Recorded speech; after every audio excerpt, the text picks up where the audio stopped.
Rachel Eliza Griffiths read when Judy Murphy and I invited her to read for the Center and for the Master's School at the Westchester Poetry Festival in April 2014. I had already been a fan of her work, especially her powerful ekphrastic poems of Mule and Pear from 2 issues in 2011.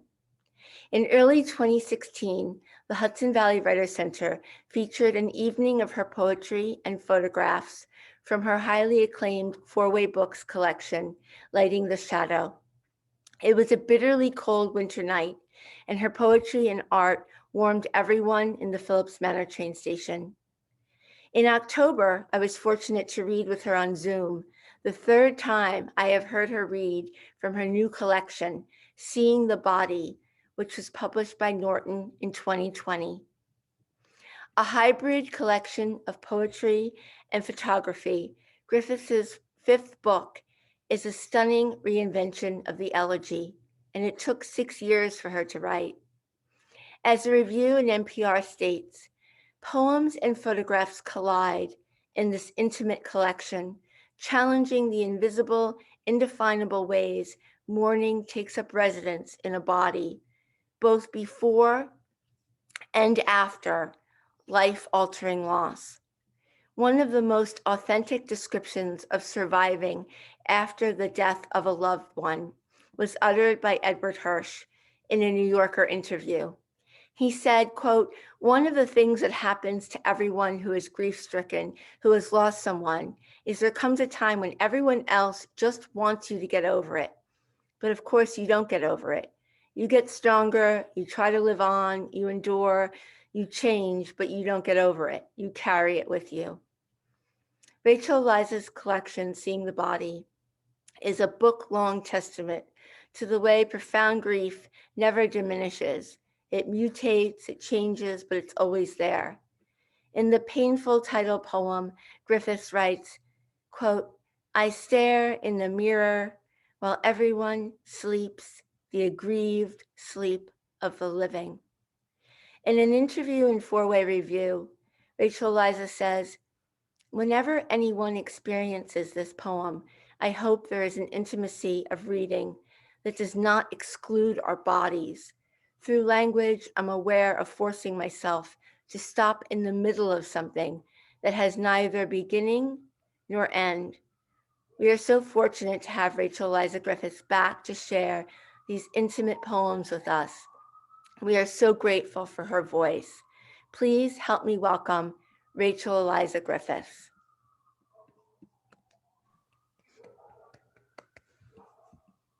Hi everyone.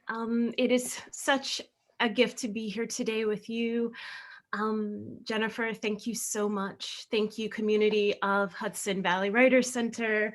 One of the best and most unique venues that you'll ever find.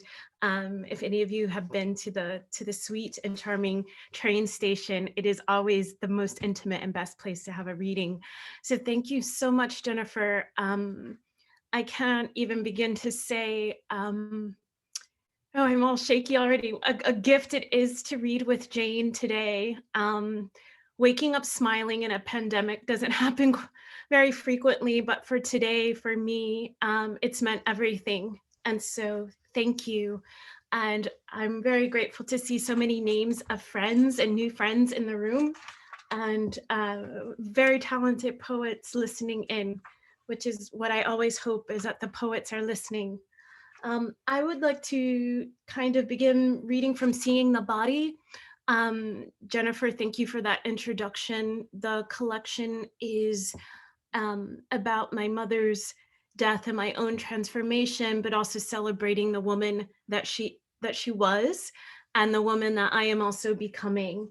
So I will probably just read poems to you, and unless I feel there's something information that you will need to access the poem, I'll just read them.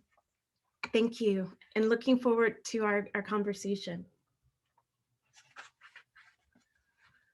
Seeing the Body.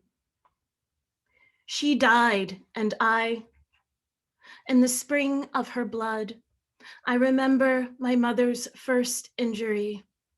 surprise of unborn petals curling red, then dark around her wrist. Some fruit she cut, some onion, some body with skin and sharp seeds. She fed me. She lived us and I. She held we and I. She kept speaking with those flowers falling from her blood, taking her across the sky to death. I remember her voice like a horn I never want to pull out of my heart. In the next life, which is here and here, I gather every mouth that ever sang my mother's blues. She burned, and she talked back hard at God. Oh, my mother, she danced unbroken too. Bale of grief on my back, opening into something black I wear. A life of flesh, like a petal or fruit or burning. I've carried everything, and I'm tired. My mother survived, but she did not live. She told me nothing, and she was waiting the entire time. How does the elegy believe me? Together we crossed the sky. There was a gate, and we walked through the world like that. She wrote we and I. She was last or never seen, and brown eyes without life, opened her eternity when the air in her stopped, and she was last seen dying. She was too silent for the first time in her life. The spring of my mother's blood, hot, and God, the dark, dark, beyond the closed door that won't move again.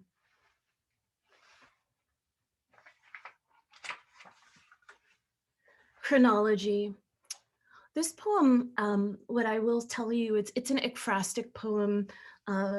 It's based on an exhibit that was happening at the Guggenheim, one of the first art exhibits I saw after my mother's death, and it was by the Italian painter Alberto Burri, and the show is called The Trauma of Painting. And sometimes you walk kind of into vessels that are waiting for you. And that day, the Guggenheim surely was waiting for me. Chronology. I don't remember when her name begins in the world.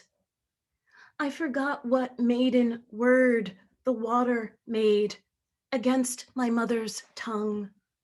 Unbroken thirst, black earth, darkness singing blue and green, fruit trees of her hands.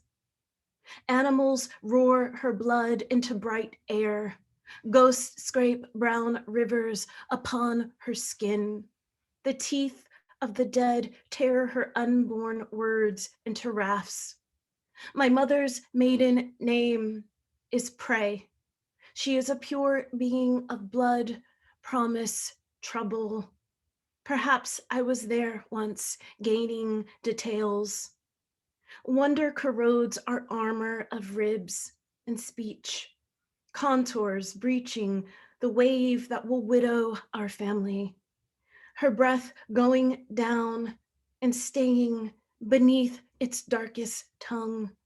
The water recalling who the earth believed she was before the God. I want to open my mother's dead hands and listen. Let the human record show all of it. Let the human record show our slant of suffering. Let come and rain lash choke cherry leaves with desire, pain, imagination. Show me how the art of losing masters each morning. The mind of the earth turned like a heart after death. Our wounds took the form of night. Our fears rocked like white, tearful waves against the last ships.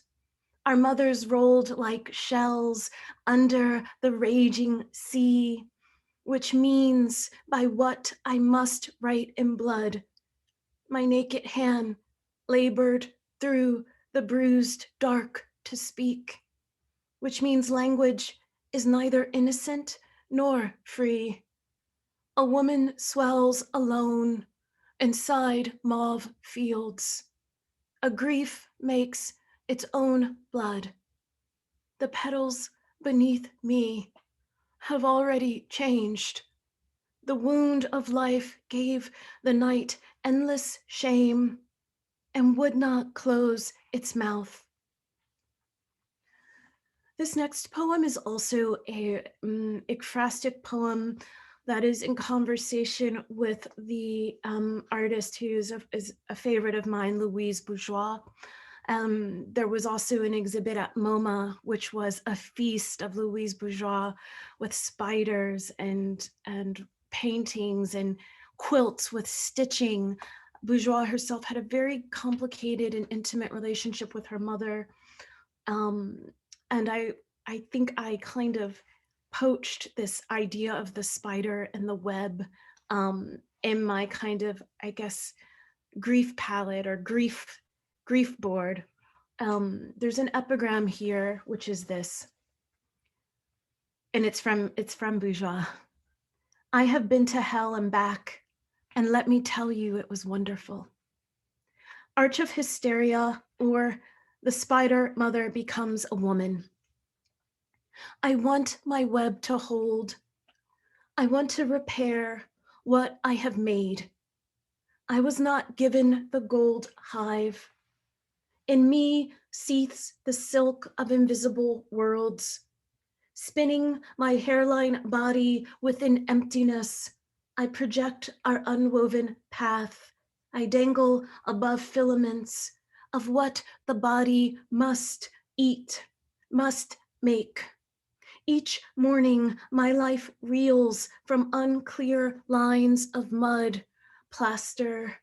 Love is whatever you think you can carry from your childhood without breaking your heart. There's a silent prayer that matters to this girl, to that mother, to all of my daughters who are at work. The wind blows us against each day. We birth a word or silence. We snap threads impatiently with our teeth. Pleasure sends us in and out of silken traps we make, then abandon. Ensnared by the fatigue of our masters, shamed by the duel of Athena and Arachne, we ignore our myths. We work to feed our victories. Our sex clings to the map of the web, the sperm set upon gossamer threads until we are prepared. We who do not touch, but only open. We whose children don't remember what it took for us to free ourselves. Wingless and certain we fly. I am ether by the time you find a trace of me. The gift of my legs spread intricately from post to beam to corner. Your cells, upon closer inspection, resemble my descendants. Cast me into love or flames, but do not leave me alone in your house. It will only take me moments to haunt the body you have orphaned, that clot you call a soul. I make my way out of the socket of your eye, where you once held me in horror and awe. We crawl together along the tripwire of my hungers to the center of what I have done to feed myself, my children. Comedy. I am here before the nurse brings my mother breakfast. I study her body, Try to remember if I caught my mother in the dream I had the night before, where the hem of her gown flew through a silver tunnel without end. Her skin went right through my hands whenever I was close enough to save her. She slipped through her name I could not stop calling until I sat up alone in my crib.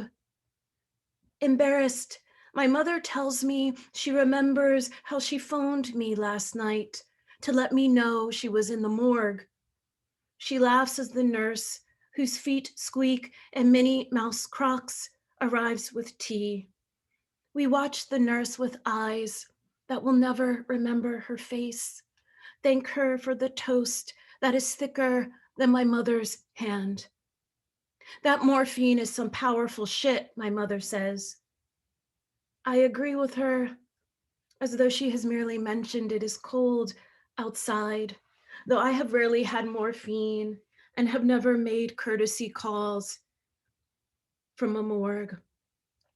It was late, and I didn't know where I was, she says, because that wasn't death, which means I couldn't have called you from that place. This is my new mother, who has finally admitted fear into the raw ward of her heart. This is my mother who flew away from my grasp in the tunnel without end. The woman who could not wait for me to grab the white edge of where she was going. I was afraid, she says. Looking over the rim of her plastic cup, she shakes the world chipped ice between us. Yeah, don't go and write about me like that, she says. I already know you will.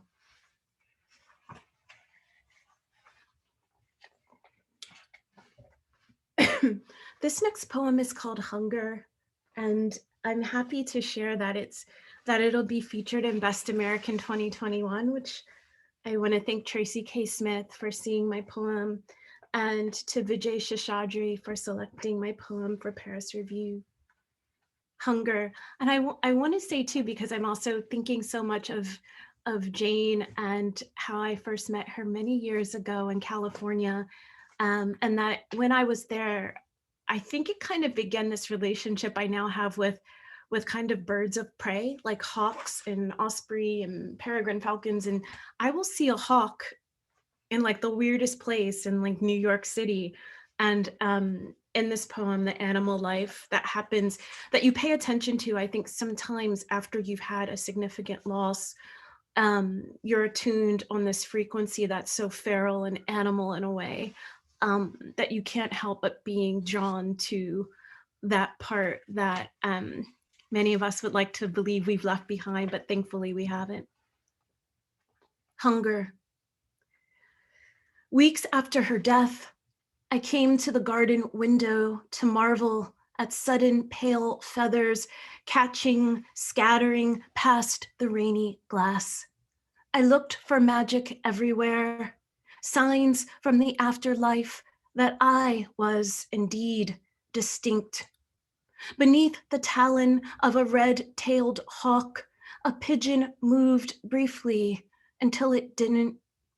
The hawk stripped the common bird, piercing its thick neck, beak probing body until I could see the blood from where I stood inside. This could happen naturally enough, even in Brooklyn. This could happen whether or not my mother was dead. I didn't eat for weeks because it felt wrong to want bread and milk, the hawk's face turning red, beautiful as it plucked and picked its silver white prey apart. It wasn't magic, but hungrily I watched as if I didn't know memory could devour corpses caught alive in midair. I opened the window, knelt on the fire escape. I was the prey and hawk. This was finally myself swallowing those small, common parts of me. tearing all of that away into strips, my breast open to the bone. I saw myself torn apart, tearing and tearing at the beautiful face, the throat beneath my claw, my grieving face red with being exactly what I knew myself to be.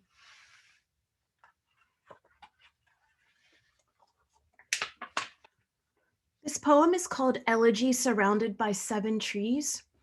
There are seven trees, and they're all different trees, which I really love, that circle where my mother is buried. And there's just one thing that I will say too, because the location is really important to me, particularly in this collection, but always really, that she's buried in a place called All Saints Cemetery in Wilmington, Delaware. Delaware getting a lot of attention suddenly for other reasons, but elegy surrounded by seven trees. Ordinary days deliver joy easily again, and I can't take it.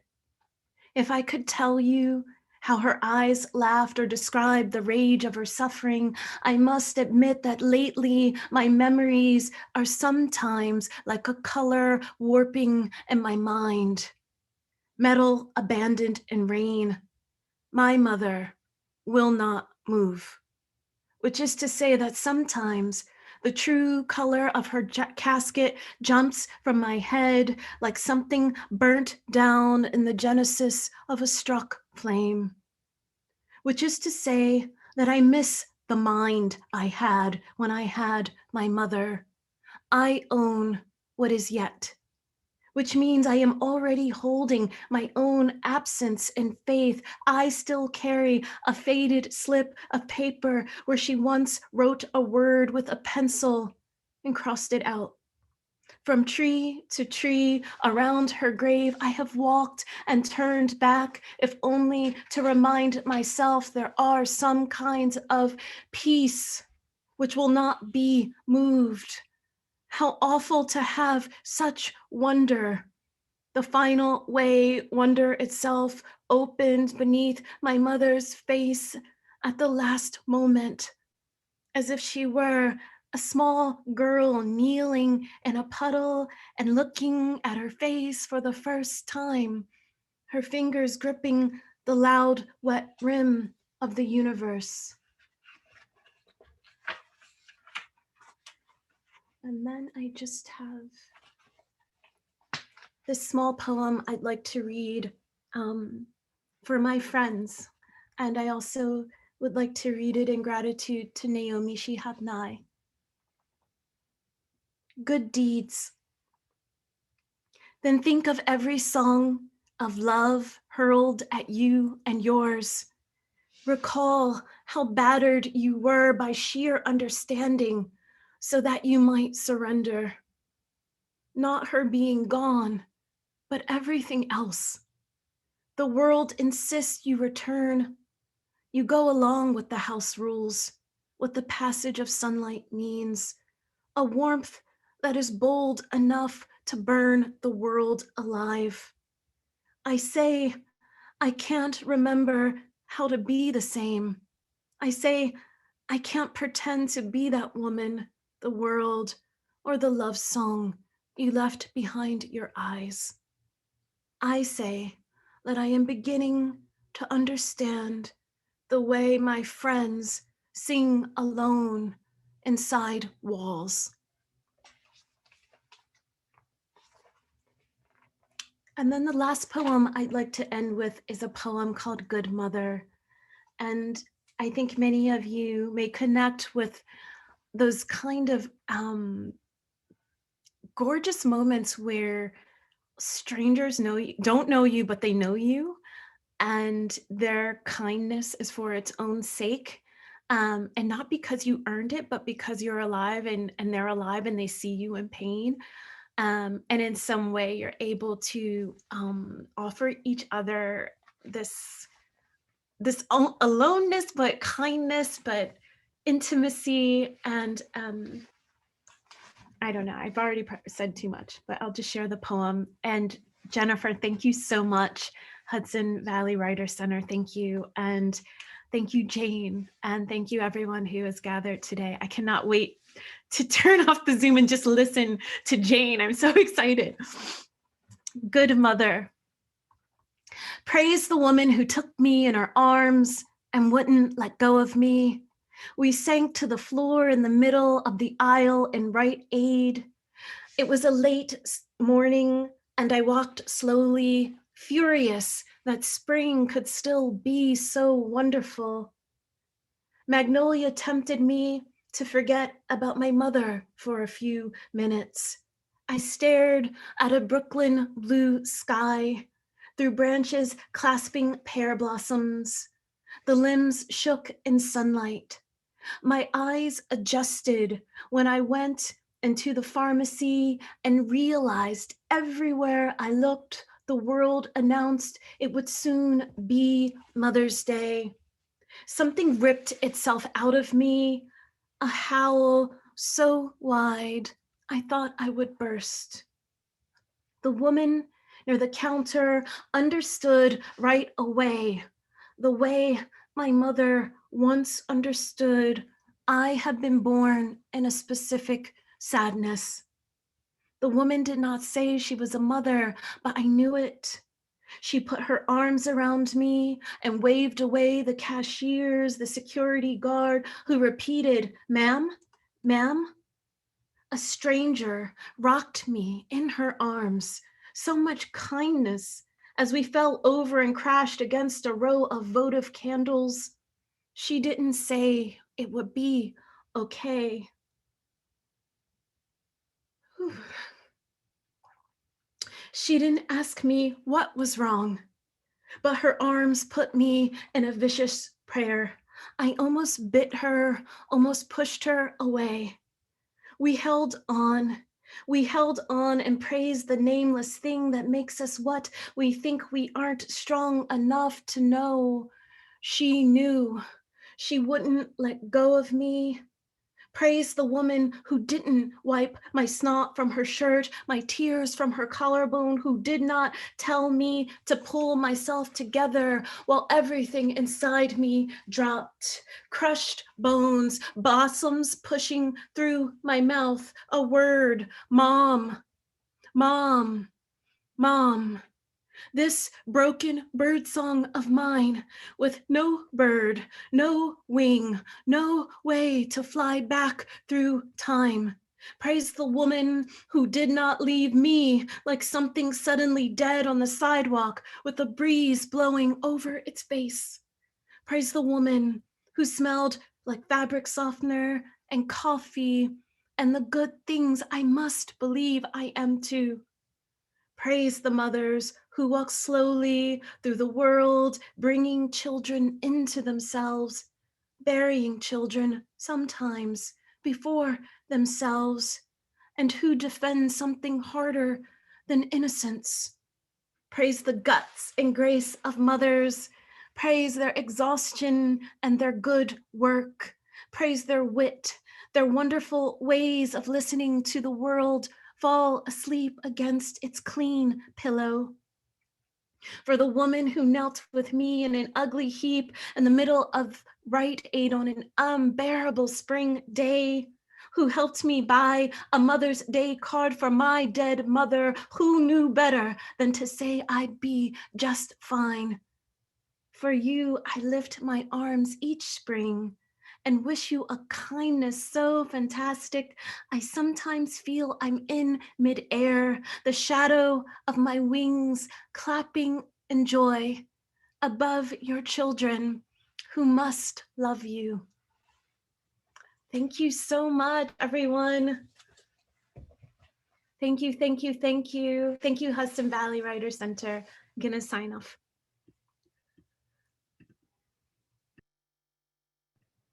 Thank you so much, Rachel, Eliza. I hope you get a chance to read all of the comments for you in the chat because your audience was riveted by your work today and your reading of your poems. I'm glad I got to hear that last poem again because it is so, so powerful. And It's really wonderful to have you with us. Thank you so much for that exquisite reading.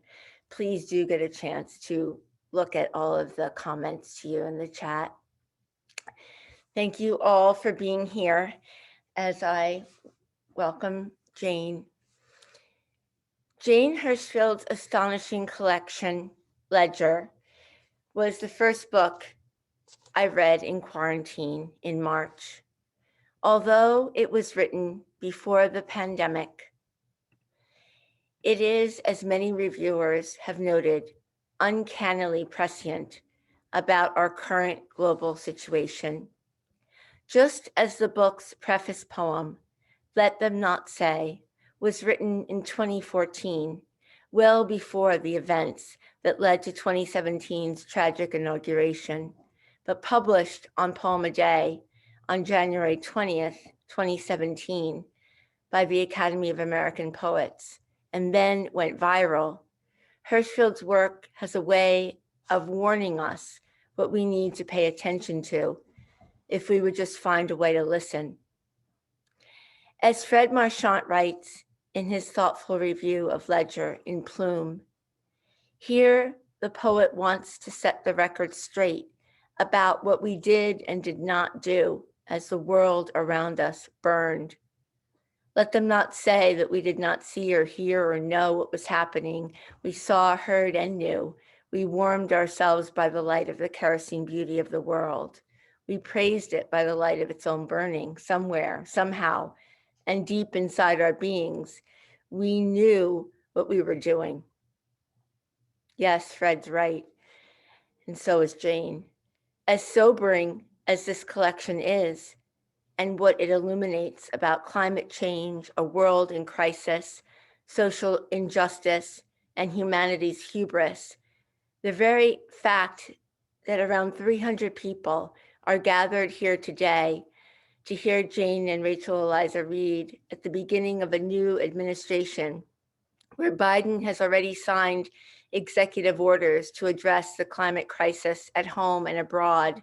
I hope this is a sign that we may be listening and acting upon lessons that can be found by reading this prophetic poet.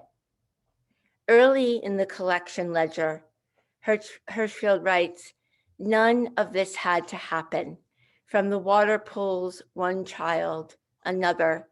This did not have to happen. No part of this had to happen.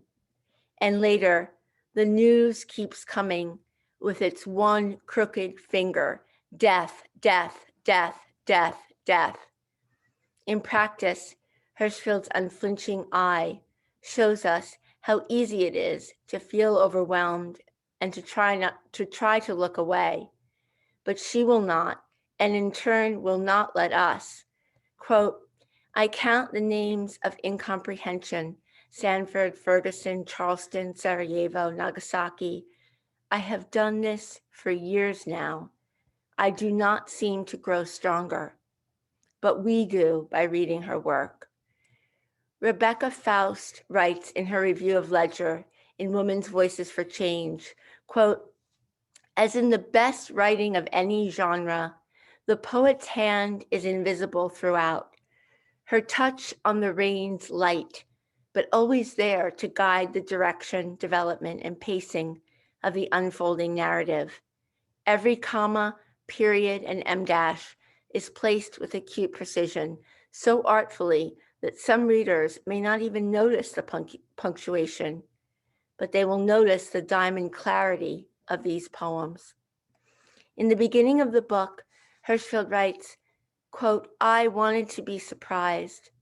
To such a request, the world is obliging.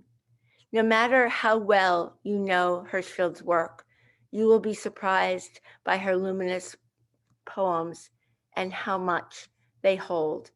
Please help me welcome Jane Hirshfield. Thank you so much for that wonderful introduction. And it is a great honor to follow such a reading, which I found ferociously beautiful, devastatingly undoing, unfailingly specific, and overwhelmingly powerful. So thank you for for that. I'm going to start with the first poem in the book. It was written, as Jennifer already said, in 2014 to what felt like a pivotal moment. It was published into another pivotal moment a little over 4 years ago. And this too feels a pivotal moment. We have not yet exited the sense of crisis and urgency. Much work. The same work that should have been started 4 years ago, we enter now. The poem looks to the future, which will judge us for what we do or do not do. And it is a poem which hopes to make itself incomprehensible, that, you know, in 100 years, perhaps somebody would stumble over it and say, why did she feel she needed to write that? It is a poem which wants to erase itself from being needed. Let them not say. Let them not say, we did not see it. We saw. Let them not say, we did not hear it. We heard. Let them not say, they did not taste it. We ate. We trembled. Let them not say, it was not spoken, not written. We spoke. We witnessed with voices and hands. Let them not say, they did nothing. We did not enough. Let them say, as they must say something, a kerosene beauty. It burned. Let them say, we warmed ourselves by it, read by its light, praised, and it burned. You know, it is not wrong to love this world. It is not wrong to live in this world. We must simply learn to do it a little better, perhaps. The bowl in this poem could be any kitchen bowl, but it also has a little flavor of it, of the begging bowl that Buddhist monks carry in the practice of takahatsu when they go from house to house, and whatever is offered is what they have for dinner. And if they have merited no offering, they will go hungry. The bowl. If meat is put into the bowl, meat is eaten. If rice is put into the bowl, it may be cooked. If a shoe is put into the bowl, the leather is chewed and chewed over, a sentence that cannot be taken in or forgotten. A day, if a day could feel, must feel like a bowl. Wars, loves, trucks, betrayals, kindness, it eats them. Then the next day comes, spotless and hungry. The bowl cannot be thrown away. It cannot be broken. It is calm, uneclipsable, rindless, and big though it seems, fits exactly in 2 human hands. Hands with 10 fingers, 54 bones, capacities strange to us, almost past measure. Scented as the curve of the bowl is, with cardamom, star anise, long pepper, cinnamon, hyssop.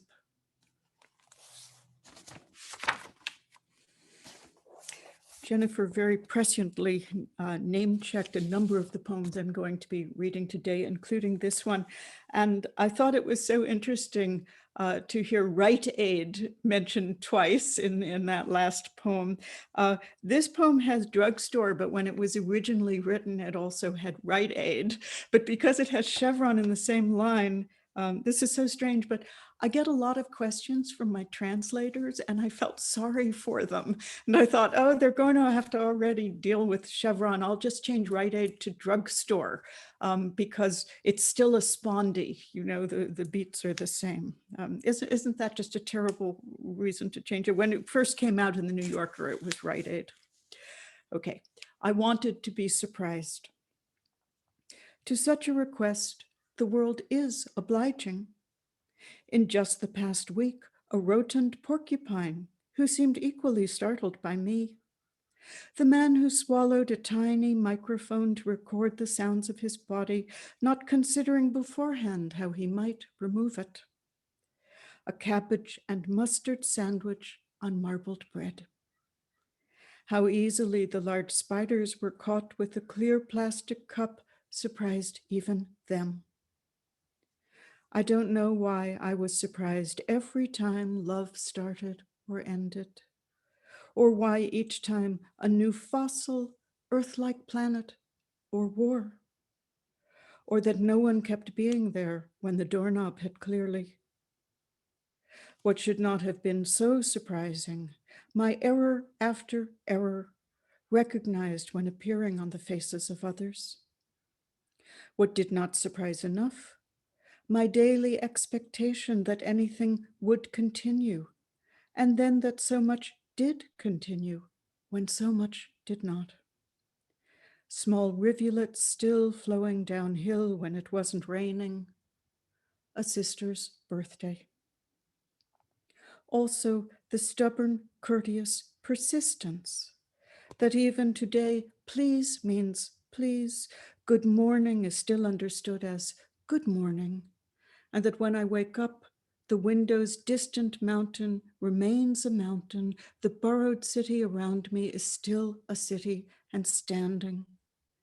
Its alleys and markets, offices of dentists, drugstore, liquor store, Chevron.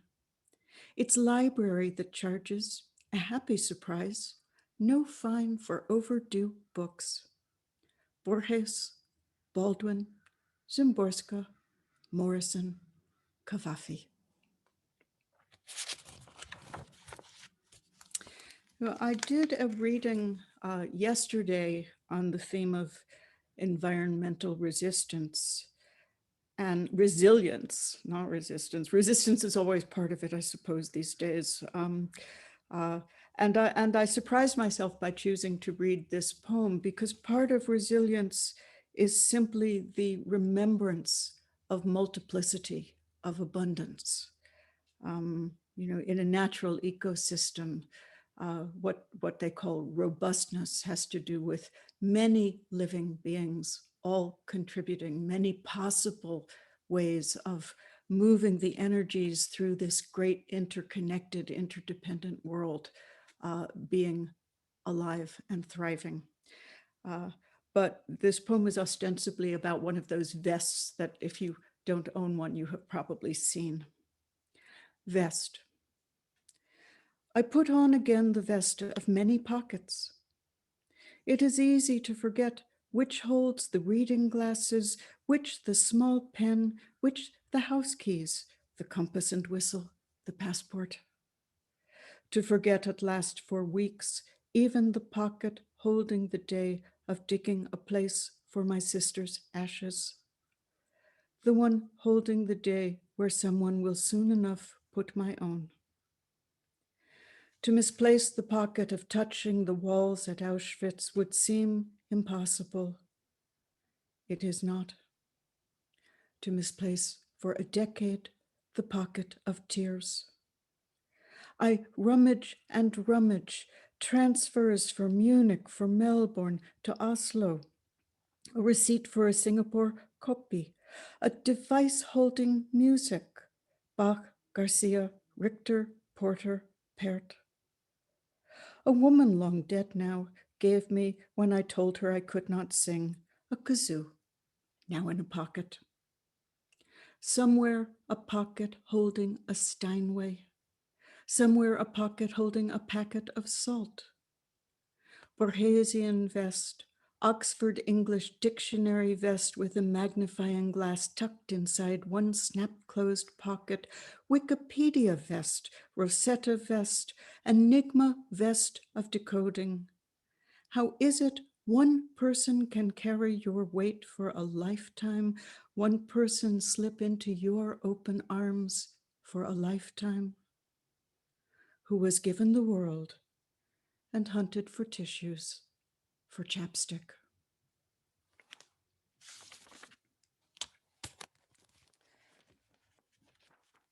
This book is very much an artifact of the old world, which I think will not come back. to quite the same degree. When a poet would be flown all over the world to all those cities mentioned in that last poem to give readings. And now we know we can give readings without taking such a toll on the environment as we have. The title of the poem is the Latin word, which I will pronounce as Church Latin, fecit. It's the word that appears on, say, a Dürer painting would have AD fecit, and that's Alfred Dürer made this. This is my poem of acknowledgement of my own complicity, and the numbers in it, I'm sure you will all recognize as the numbers of Bill McKibben's 350.org. 350 was supposed to be the highest we would get to. Fecit. For a person in love, the air looks no different. For a person in grief. In this my one lifetime, while reading, arguing, cherishing, washing, watching a video, sleeping, the numbers unseeably rise. 305 parts per million, 317 parts per million, 390, 400. Shin of high granite ticks, snowless, the compound fracture. I who wrote this, like the old painters, signed this, J.H. Fecit.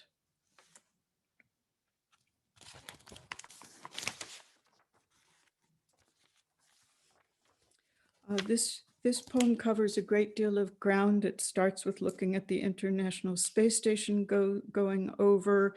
It has Florida's geomorphology, evolution, the asteroid that caused the dinosaur extinction, the Syrian civil war, terrorism, and the crisis of refugees in the Mediterranean, which had been going on for many years when I wrote this poem and continues going on unabated today. Almost any day's newspaper gives another story of another boat and its toll.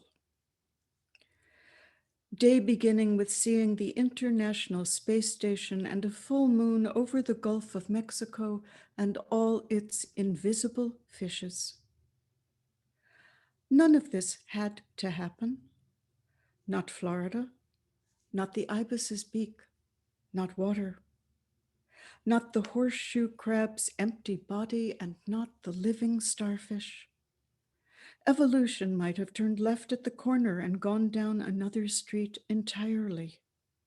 The asteroid might have missed. The seams of limestone need not have been susceptible to sand and mangroves. The radio might have found a different music. The hips of one man and the hips of another might have stood beside each other on a bus in Aleppo and recognized themselves as long-lost brothers. The key could have broken off in the lock, and the nail can refused its lid. I might have been the fish the brown pelican swallowed. You might have been the way the moon kept not setting, long after we thought it would, long after the sun was catching inside the low wave curls coming in at a certain angle. The light might not have been eaten again by its moving. If the unbearable were not weightless, we might yet buckle under the grief of what hasn't changed yet.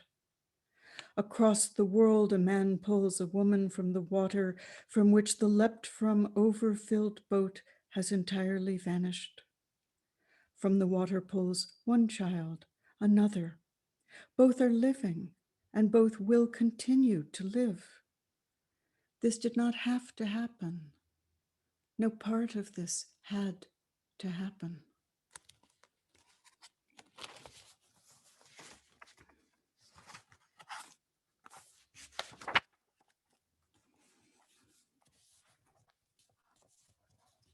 Practice. I touch my toes. When I was a child, this was difficult. Now I touch my toes daily. In 2012, in Sanford, Florida, someone nearby was touching her toes before bed. 3 weeks ago in the Philippines or Myanmar, someone was stretching. Tomorrow, someone elsewhere will bend first to one side, then the other. I also do 10 push-ups, morning and evening, women's push-ups from the knees. They resemble certain forms of religious bowing. In place of 1, 2, 4, 7, I count the names of incomprehension: Sanford, Ferguson, Charleston, Aleppo, Sarajevo, Nagasaki.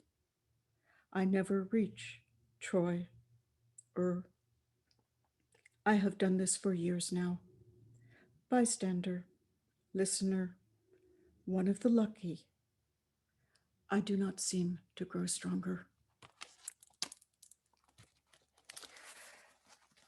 So this book has more longer poems in it, not long poems, but for me, longer poems than most of my books, but it still also has a selection of rather short ones, and I wanted to just give you a very few of those. Sixth Extinction. It took with it the words that could have described it. And this a poem of persistence, resistance, obstacle. This body still walking. The wind must go around it. And the same library from that earlier poem I read, the one that doesn't charge any overdue fines. Library book with many precisely turned down corners. I unfold carefully the thoughts of one who has come before me, the way a listening dog's ears may be seen lifting to some sound beyond its person's quite understanding.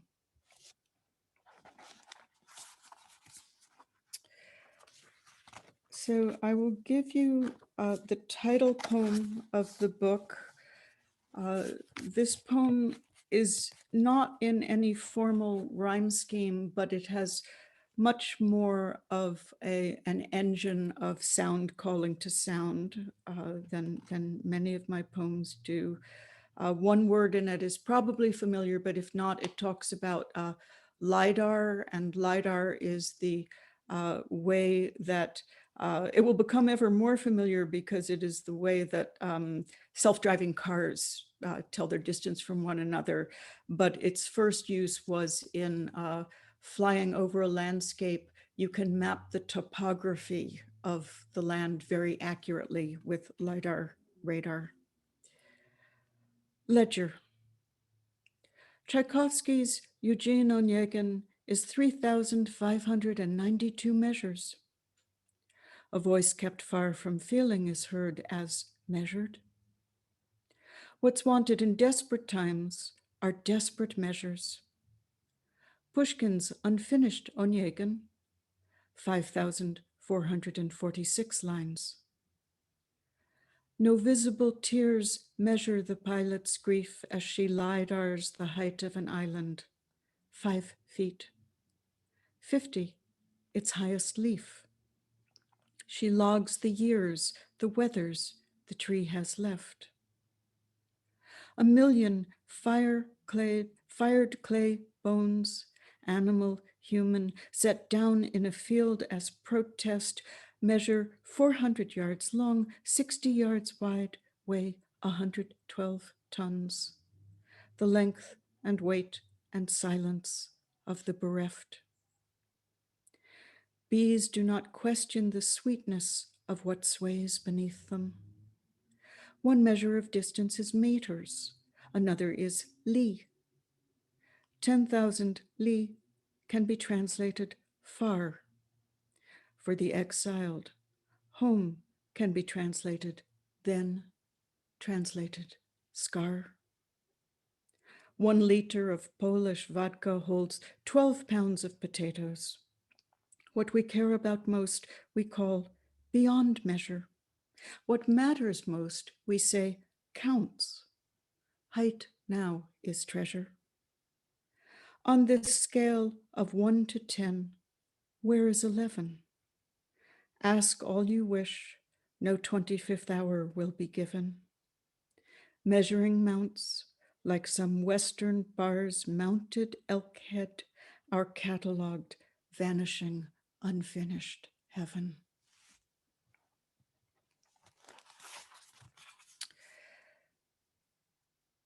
I'll read two more poems. This next one is also a poem whose axle of drive is its sound. It's called Ghazal for the End of Time. That title bows towards the French composer Messiaen's Quartet for the End of Time, written when he was in a prisoner of war camp in the Second World War.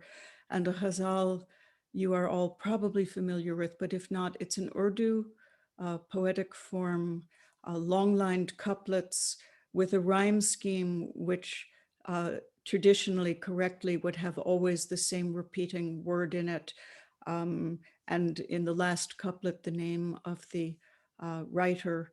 But this is an American ghazal, so the form is a little elasticized, and instead of my own name, I put Oliver name in the last couplet. Ghazal for the End of Time. Break anything, a window, a pie crust, a glacier. It will break open. A voice cannot speak, cannot sing without lips, teeth, lamina propria coming open. Some breakage can barely be named, hardly be spoken. Rain stopped, roof said. Fires, forests, cities, cellars peeled open. Tears stopped, eyes said.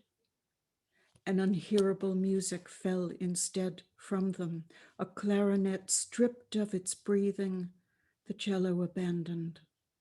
The violin grieving, a hand too long empty held open. The imperial piano, its 89th, 90th, 91st strings, unsummoned, unwoken. Watching, listening was like that. The low, wordless humming of being unwoven. Fish vanished, bees vanished, bats whitened, Arctic ice opened. Hands wanted more time. Hands thought we had time, spending time's rivers, its meadows, its mountains, its instruments tuning their silence, its deep mantle broken. Earth stumbled within and outside us. Orca, thistle, kestrel withheld their instruction.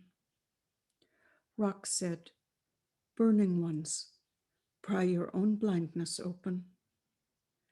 Death said, now I too am orphan.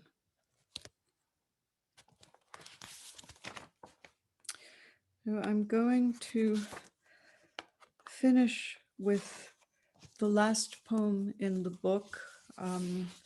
It is an apology for the poem I just read you, for its darkness.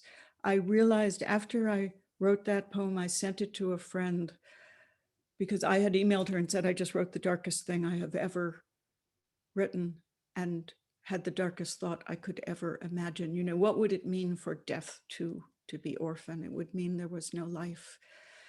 And I felt suddenly this huge incursion of guilt for the lack of faith in the poem, perhaps, and for the simple rudeness of not being grateful for what beauty in the world is still everywhere around us now. So this poem, My Debt. Like all who believe in the senses, I was an accountant, copyist, statistician, not registrar, witness, permitted to touch the leaf of a thistle, the trembling work of a spider, to ponder the Hupple's recordings. It did not matter if I believed in the party of particle or of wave, as I carried no weapon. It did not matter if I believed. I weighed ashes, actions, cities that glittered like rubies on the scales I was given, calibrated in units of fear and amazement. I wrote the word it, the word is. I entered the debt that is owed to the real. Forgive, spine-covered leaf, soft-bodied spider, octopus lifting one curious tentacle back toward the hand of the diver, that in such black ink I set down your flammable colors. Thank you, this amazing community, Hudson Valley Writers Center. I think now we have some kind of a conversation. I will hand it back to Jennifer to tell us what happens next. Yes, thank you so much, Jane, for that miraculous reading. And thank you so much, Rachel, Eliza, for yours. It was really amazing to hear the two of you read together. It was. Yeah, I mean, no wonder we had so many people here today. It's not surprising. Thank you both. And please, I hope you all get a chance to read the chat and all of the comments about your poems and all the appreciation that has been flooding in. Before we do end, we will save the chat for both of you and send it to you to read at your leisure later in case you miss something. Sophia and I will do that before we end. But right now, we have asked people to give us questions for the two of you and invite you to answer some of them in the chat. So one thing we'll do is start with some of the questions that people have been emailing us over the past couple of days. And the first one that I got was a question about putting together poetry books and how the two of you go about ordering your work. Do you write with something in mind and then the poems come and then you reorder later, or is it a more organic process even than that? So I will ask Rachel, Eliza to unmute as well now, and the two of you can share the floor.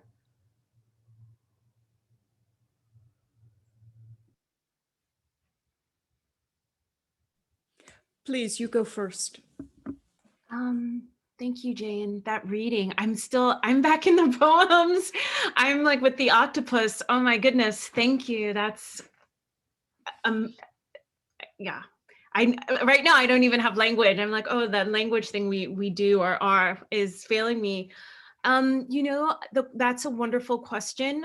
I think I'm probably still living that question, and I think it's very fluid for me. Like each book, I feel at some point, it kind of has its like self-navigation. There's craft certainly happens, but I think in the initial process, I'll think about specifically seeing the body. It took me a long time to stop resisting the poems and the language, and that it could be a site of celebration and joy and other things, and like remembering the world. So I also, the middle section of the book is all images with no language. And I had never done that before, but I think I try to accept the poems on their own terms and their desires as I'm putting books together. I think, Mule and Pear was different. It was a kind of like almost series of books that were coming out, poems that were coming from persona. But these poems for Seeing the Body weren't that way. And so the order kept changing. there are quite a few poems that didn't see the light of day as far as getting into the book, but I still think of them as part of the book and the thinking and feeling through the process, even though they aren't in the thing that has the ISBN number. So I work in a very tactical way in my art studio where I want the poems to be almost like on a kiln on 3-dimensional. At a certain point, you have to kind of put them, in relationship to each other, and they get quilted in a certain kind of way and stitched. But I try to hold off on that as long as possible because I don't want to cut off their oxygen before I can really see where they breathe best in the book. So that's what I can say at this moment right now. In an hour, I'd probably say something different though. Just that's how I am. Well, that's a marvelous description, and it sounds more similar to my own relationship to these things than I would have guessed, because your book is so coherent. But I know, there are different ways that people write. I know, some absolutely, brilliant books are written from an abiding idea from the beginning. So, Brenda Hillman has written all of her Element books. She knew at the beginning. So that's 4 books that rode an idea that she had at the start. And for me, it is more like what I heard you describing, which is, for me, the unit of poetry is the individual poem. I don't write books. I write individual poems. I write them because I require them. I need them. They are my own way of navigating my own life. And it is very late in the process that I look at what I have written over some period of time and become more conscious of what the themes might be. Some books are more connected than other. This book, Ledger, its center of gravity is absolutely and unquestioningly, the issues of the crisis of the biosphere, the crisis of climate, the crisis of social justice. But there are also poems in it, which I didn't read so much of today, that come from other sources, other subjects, other things which came up in the 5 years of what it usually takes me from book to book. It's usually about 5 or 6 years between books. And the ordering is always done last. I don't want to know too much about a book until I have finished it, because then some poem that might surprise me might not have room to come into it if I had a preconception about what the book was doing. But also, because everything is multiple and everything has different elements and different ways of happening. Late in a book, I might look at it and write something that I would not have written if I didn't already know what that book was leaning towards. So, would the poem My Debt have been written if I weren't already aware that I was writing a book with the title Ledger? If I, so they do talk to each other, they do affect each other. I just try to hold a great deal of ignorance in my own mind about what I'm doing as I begin any individual poem, because I might do something I never thought I was going to do. As a matter of fact, I usually do something I had no idea I was going to do until the poem itself comes. So what is a book of poems? It is a period of time in my life. The coherence in the book is the coherence of a certain stage of life, the things that stepped forward the most strongly. But the breadth of a book is our permeability to whatever wants to knock on the muse's door at any given moment. That is all very helpful advice from both of you, especially to the people who are working on their first books of poetry out there. It's very good to hear all of this. We have another question, and that is, do either of you have a specific reader in mind? Who are you writing to when you're writing these poems? Jane, would you like to begin? I'm just going to have a little sip of water, actually. All right, I will speak while you sip. I tend not to have any reader in mind because I am struggling so hard to find the poem for myself, for my own needs. I, there are very different relationships again here. Some people write in order to speak to others. That is the driving impulse of many poets.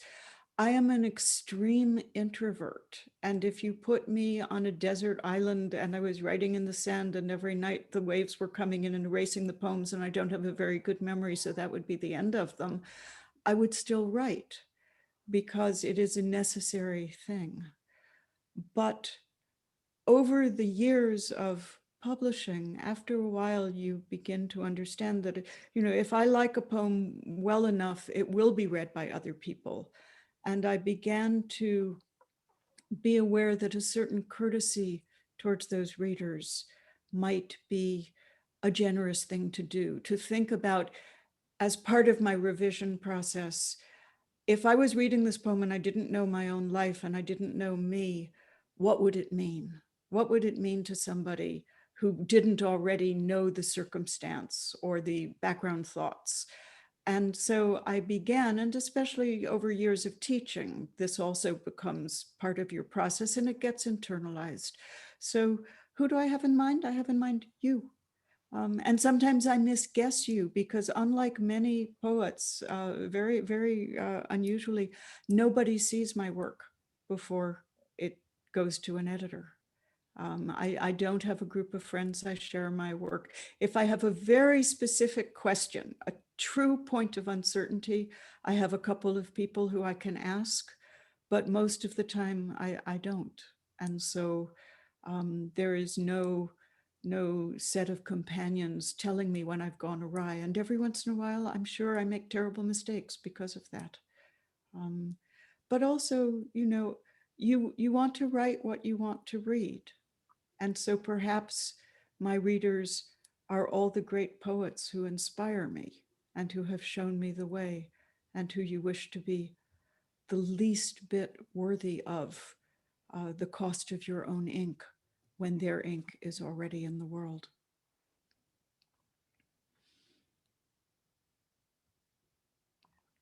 But I feel as though what Jane just said is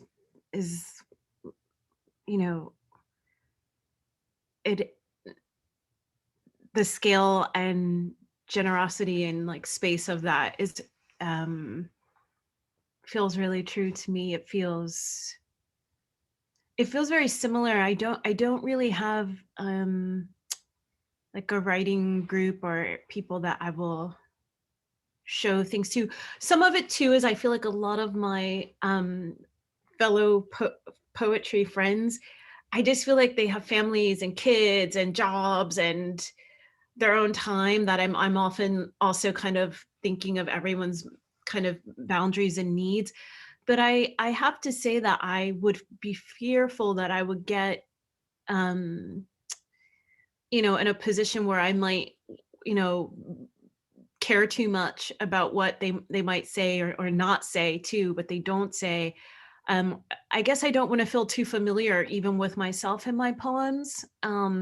And I think this speaks a bit to what Jane was saying about this kind of writing for oneself and the discovery that can happen.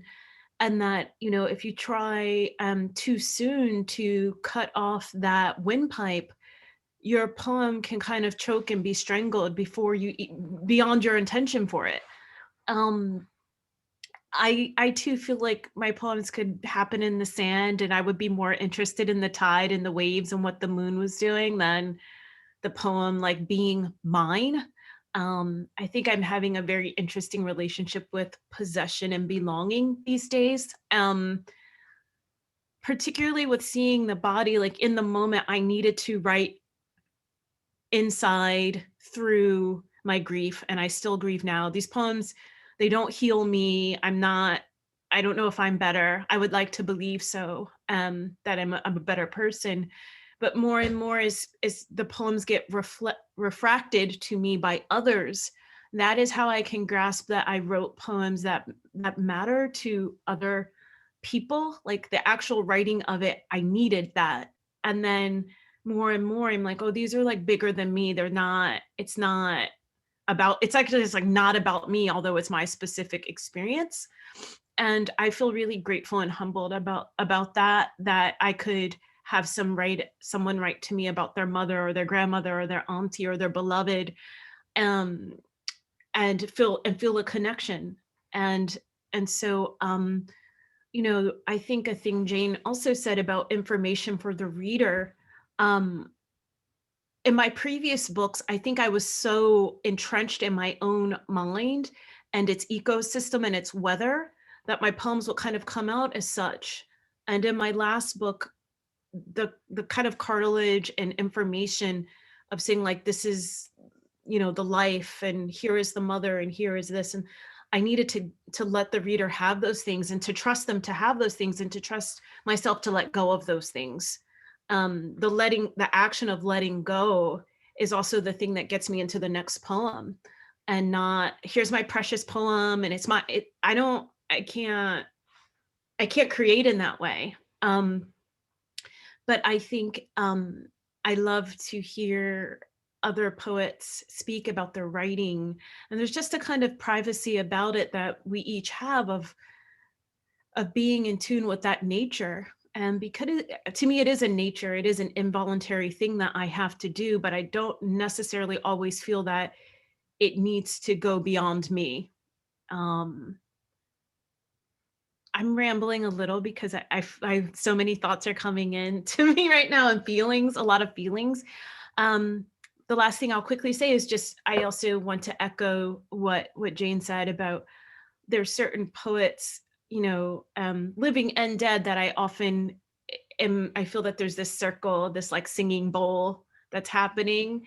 And that ripple of like sound or noise or whatever it is, or my heart that is like moving, um, you know, it's not isolated. I'm not isolated. And that's important to me. And so, you know, when I think of, like, when I think of Jane, I remember how young I was, and her love for Milos, who was like, back then it was like every Milos, I just, you know, and so I see that kind of matrix or intersectionality, like that constellation, where now whenever I pick up Milos, I actually also think of Jane, and I think of some other writers too.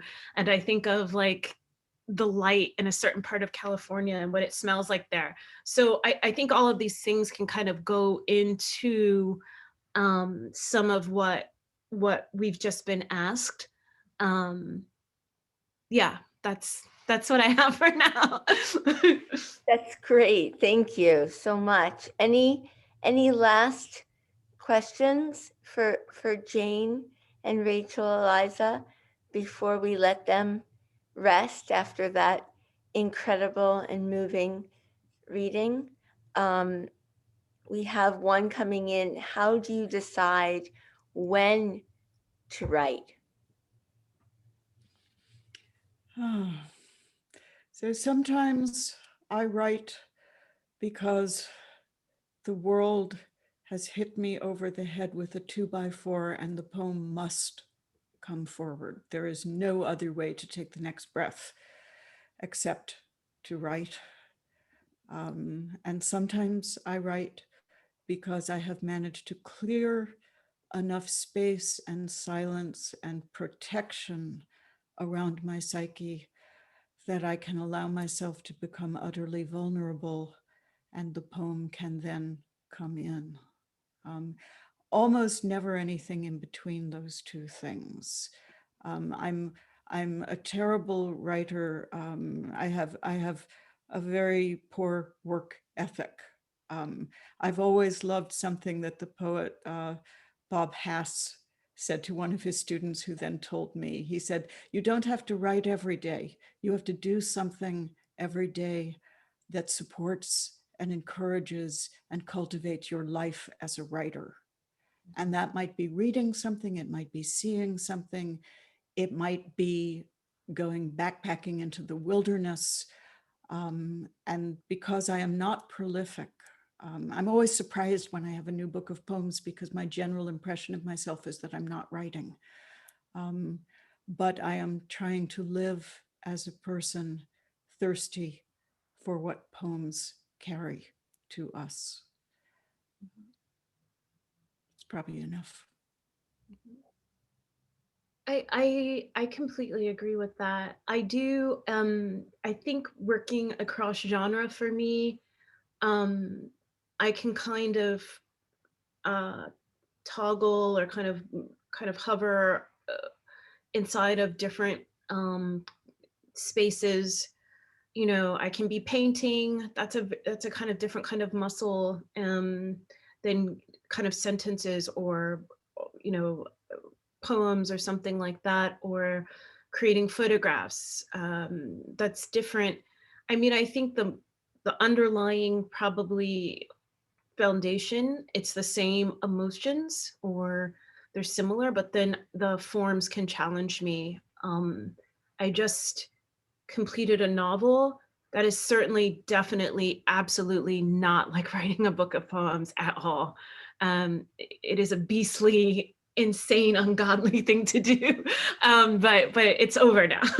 But I'll say, I think it is, again, what Jane said, and I think I was trying to look over in the chat and be sneaky because it's hard for me to focus with so many wonderful windows of everyone alive and safe and being here. But someone wrote, be your own voice or hear your own voice. And I saw the word voice. And I think about the ways that I keep my voice open and kind of tuned, like for the singing. And that means listening. That means like, sometimes it's cooking. Like that's my poem, is I made a good meal. I took my dog out and we saw something cool and, you know, it started raining or something. Sometimes it's getting 8 hours of sleep. Right now, sleep is really, really hard. I really have to kind of like lasso it to get it to happen for me. And I ascribe most of that to COVID and the kind of chronic thing that we are all witnessing and feeling, and is also being embodied in us. But I think being open, I once in a different world, you know, going to galleries, going to see art, going to hear jazz or the opera, like there's just all of these places. I'm thinking of Jane's poems and her bringing all of that kind of energy into the world of Pushkin and this, and you're pulling all of that in. So you have to kind of be open. But I also feel, for me, it's a mindfulness for me. I meditate. Meditation is really huge for me. And the mindfulness can then come into every action so that anything can be the poem. If I get too grand about it, I'm not writing a poem. I'm just being grand and nothing happens and I feel frustrated. When I was younger, I was very, very productive. I've really slowed down and it's so much better for me. It's so much better to just take my time. And not feel the hamster saying, make this, make this, make that. I don't do that anymore. I also, for me, reading is a huge part of my writing.